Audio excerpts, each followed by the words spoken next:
TIS can also control old-type ducted HVAC systems and 0 to 10 volt dampers or VAV boxes using its HVAC module. TIS provides an HVAC VAV Controller module that supports these types of air conditioning systems. To configure your HVAC module, open the software, select the module, and double-click it to open. Under Device Comment, you can enter your HVAC name or location. Then go to the Basic Setting tab. Under Unit Protection, you can set the mode protection timer to protect your HVAC compressor or heating pump from damage caused by rapid on-off switching or switching between heating and cooling modes. You can also set the mode off delay, which keeps the cooling or heating running for a few extra seconds before switching off. This gives the user more time to confirm the mode or function they selected before the AC receives the final command. Mode on delay. This function is useful when the difference between the room temperature and the set point is very small. The delay helps prevent unnecessary compressor cycling until the delay time finishes and the temperature tolerance still indicates that cooling or heating is required. Fan on delay. This works similarly to the mode on delay but is specifically for the fan. It delays the fan from turning on immediately, helping avoid frequent and annoying fan on-off cycles when the room temperature and set temperature differ by only about 1 degree Celsius. In AC mode, you can configure the 3 output switches for the HVAC cooling or heating wires. Output 1, Default, Cool. You may disable it or keep it as cool. Output 2, Default, Heat. You may disable it or keep it as heat.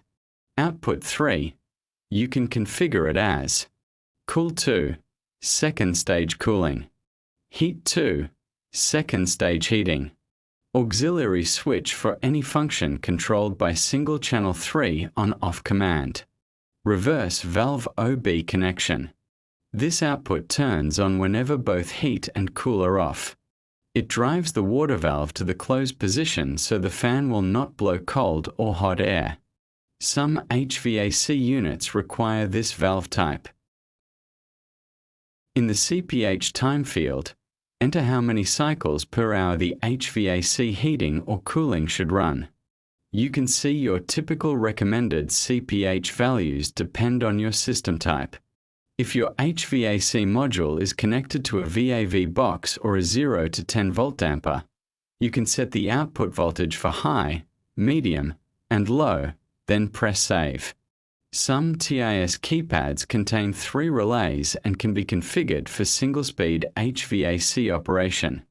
To configure these relays behind the keypad, select the keypad from the list, double-click it, go to the Digital Output section, and set it to HVAC mode.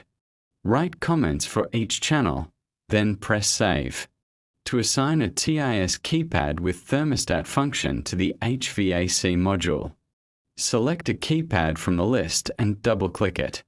Go to Air Conditioning, select the AC page number, enter the name, choose the room, then press Save. In AC type setting, select HVAC type, then enter the subnet and device ID of your HVAC module. You should enable TIS Thermostat AC Automatic Control, as the TIS device will act as the thermostat for the room. You can test the control from the AC status section or from your panel's AC page. For commercial projects where you do not want to use a wall keypad thermostat, you can connect a temperature sensor to the HVAC module sensor port. In the air conditioning section, enable HVAC standalone mode. Set the name and room, and calibrate the temperature if needed. Once you configure your AC page, you can find it under Project Config, Room Manager.